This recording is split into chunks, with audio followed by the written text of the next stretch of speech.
Hello students, आज हम अपना आखिरी लेक्चर देखेंगे यूनिट्स एंड मेजरमेंट का। हमारा लेक्चर नंबर 9 है आज।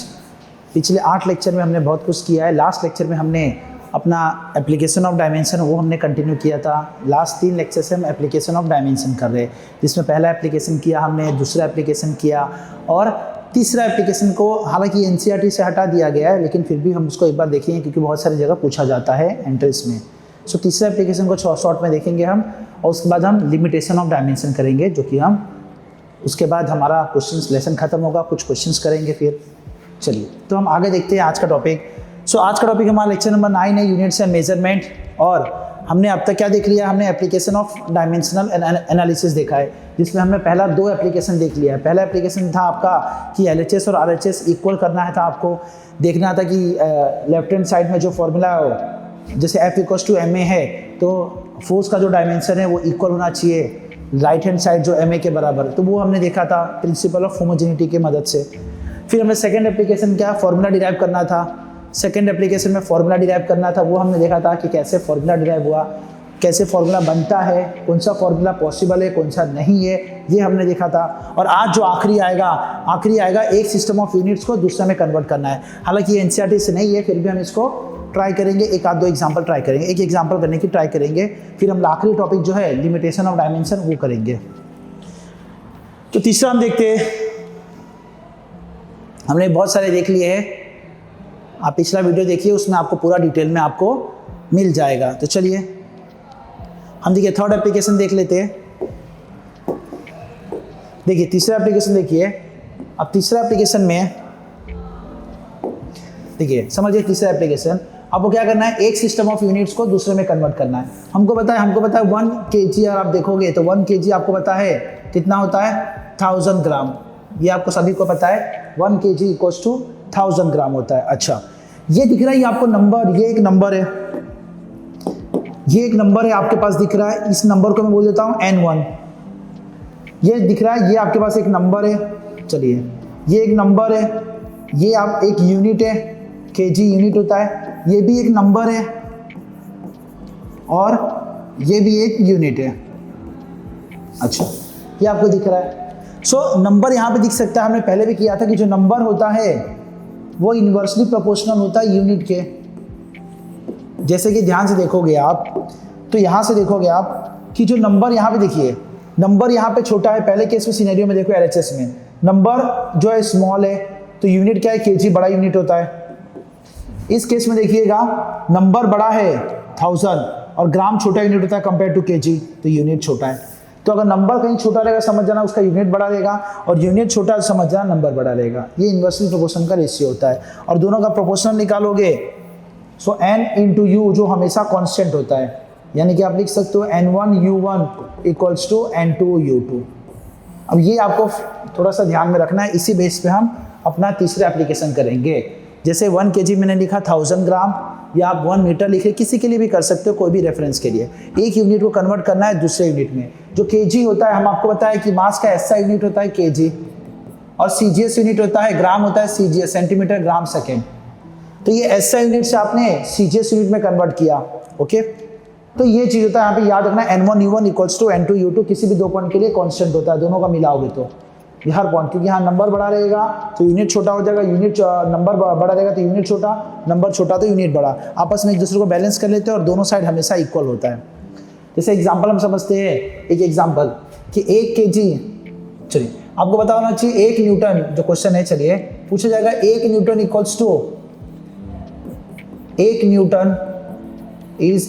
How much, dine. अब ये क्या होता है न्यूटन और डाइन, ये आपको बताइए कि न्यूटन मतलब होता है फोर्स का SI यूनिट है न्यूटन, ये फोर्स का SI यूनिट है ये न्यूटन, और ये फोर्स का CGS यूनिट है डाइन। 1 न्यूटन में कितने होते हैं हमको पता है, 1 न्यूटन में 10⁵ डाइन होते हैं। हमको पता है हमें प्रूफ करना है कि 1 न्यूटन में 10⁵ डाइन होते हैं, 1 लाख के आसपास। हमको ये देखना है कि कैसे आया ये 1 न्यूटन में करीब 10⁵ डाइन होते हैं, तो कैसे आया हमको ये चेक करना है। चलिए देखिए 1 न्यूटन = 10⁵ डाइन हुआ। ओके, तो अब कैसे आया तो हमें पता है, हमने ये फॉर्मूला यूज करना है कन्वर्जन रेशियो वाला। अच्छा देखिए, अब यहाँ पे इसको मैंने न्यूटन को होता है ऐसा यूनिट होता है, यानी कि मेरे को 1 newton is equal to dash dyne, ऐसा यूनिट से मुझे सीजीएस में कन्वर्ट करना है।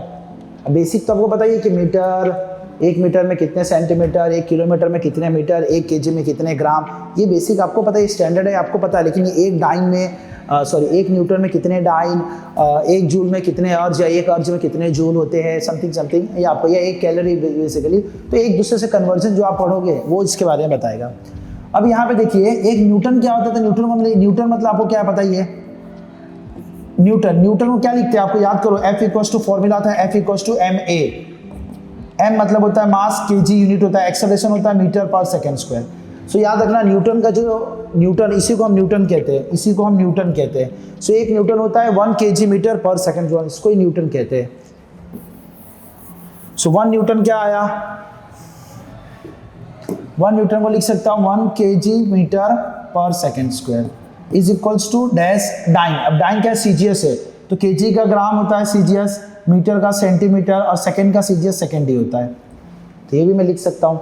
अच्छा, अब नंबर के फॉर्म में लिखते हैं मुझे, ये नंबर है आपको दिख रहा है, ये नंबर है इधर n1, ये पूरा यूनिट, ये n1, ये पूरा यूनिट, ये u1 इज इक्वल टू ये नंबर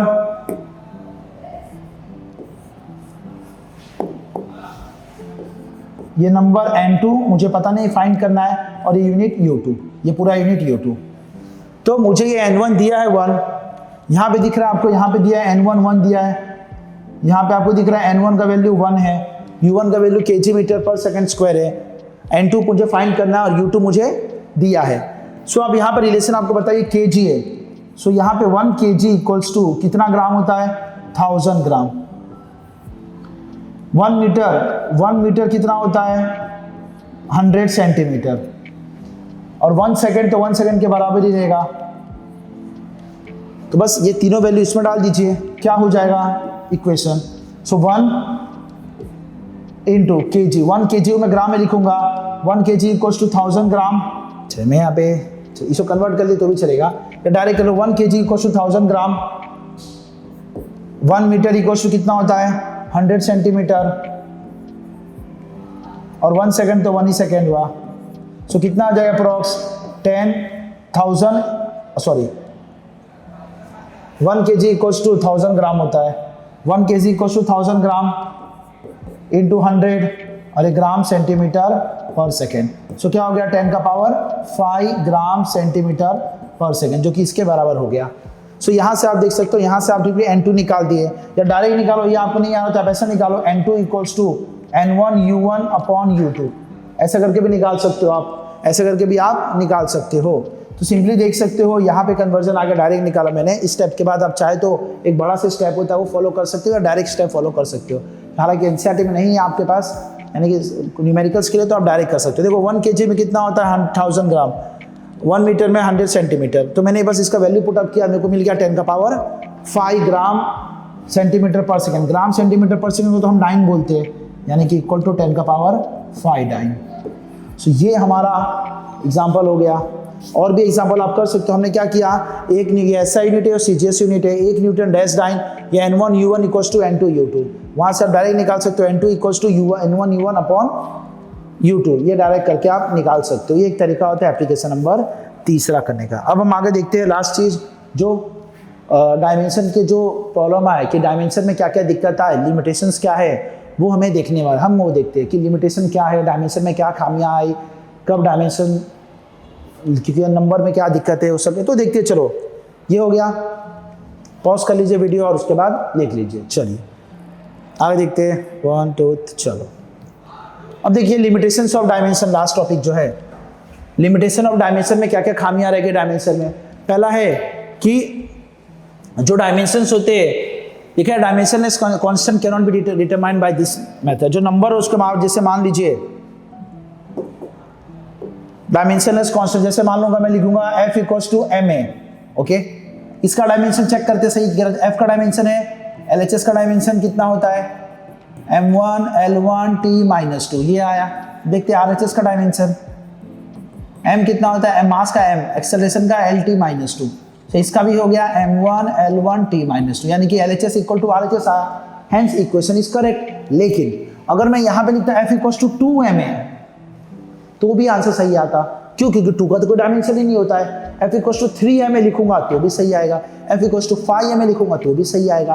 तो यहाँ पे गड़बड़ हो जाता है डायमेंशन में, क्योंकि जो नंबर है उसका डायमेंशन नहीं निकाल पाता है, बराबर। तो dimensional less constant can not be determined by using this method. तो ये एक दिक्कत आता है कि यहाँ पे कुछ भी लिखा रहेगा, आप एग्जैक्ट सिर्फ बता सकते हो कि डायमेंशनली करेक्ट है, डायमेंशनली फॉर्मूला करेक्ट है, लेकिन ये नहीं कि नंबर वाइज में सही कि नहीं, जो कांस्टेंट प्रूव किया वो सही है कि नहीं, वो नहीं। अब चाहे तो 2ma निकालो, f का डायमेंशन m1 L1 T-2, 2 का तो डायमेंशन कुछ होता नहीं है, m का रहेगा सेम आएगा, LHS सेम आएगा।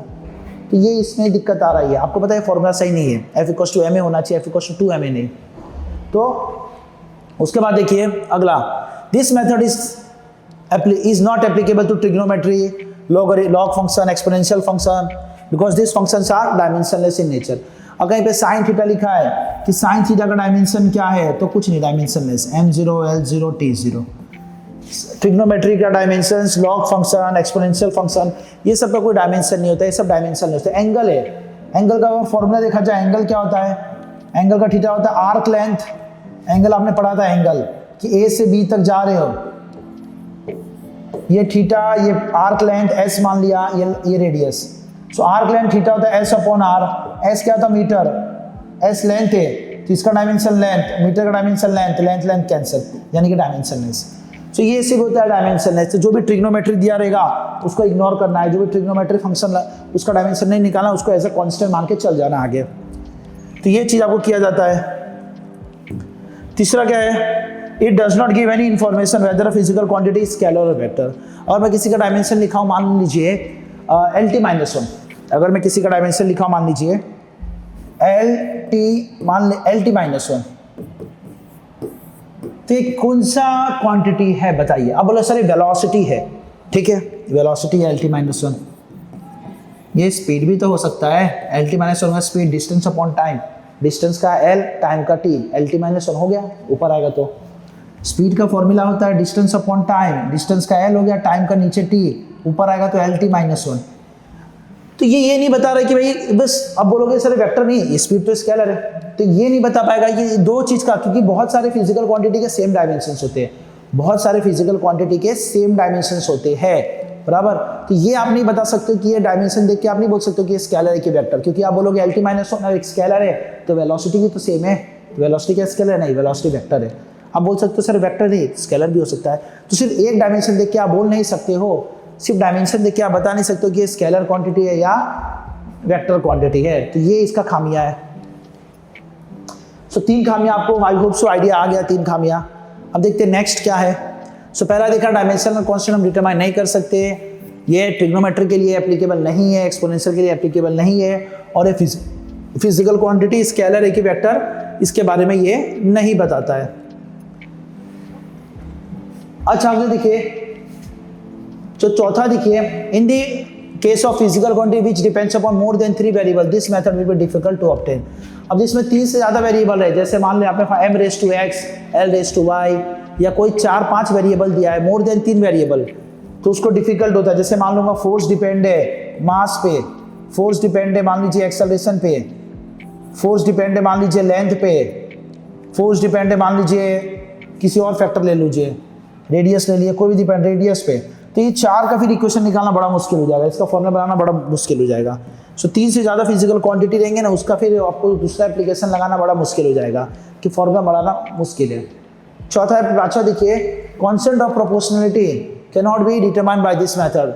जैसे आपने लिखा था ना F equals to ma, K आ रहा था, अब एक K का वैल्यू हमने 1 माना, T इक्वल्स टू आ रहा था K अपॉन L/G आ रहा था फॉर्मूला, K का वैल्यू हमने एक्सपेरिमेंट से निकाला 2π। सो ये 2π कहाँ से निकालते हैं, K का वैल्यू 1 कहाँ से आया, जो एक्सपेरिमेंटल कांस्टेंट, इसका वैल्यू हम नहीं निकाल सकते, एक्सपेरिमेंट से आता है, एक्सपेरिमेंट बहुत सारा होता है, एक्सपेरिमेंट किया जाता है, उसके हिसाब से निकाला जाता है, हम उसको नहीं निकाल सकते। तो ये एक प्रॉब्लम आया इसमें। और लास्ट है, if either side of the equation contains addition और subtraction of physical quantity we can not use this method. जैसे मान लीजिए S equals to ut plus half at square दिया है, If either side of the equation contains addition or subtraction of a physical quantity, we cannot use this method to obtain a physical equation. अब इसका equation बड़ा मुश्किल है. S equals to, अब क्या बोलोगे? S मैं बोल दूंगा S डिपेंड है U पे, S डिपेंड है T पे, S डिपेंड है A पे. तो आप क्या ये बना सकते हो? नहीं बना पाओगे. आपको पता नहीं प्लस है कि माइनस है बीच में, बस डिपेंड बोला है.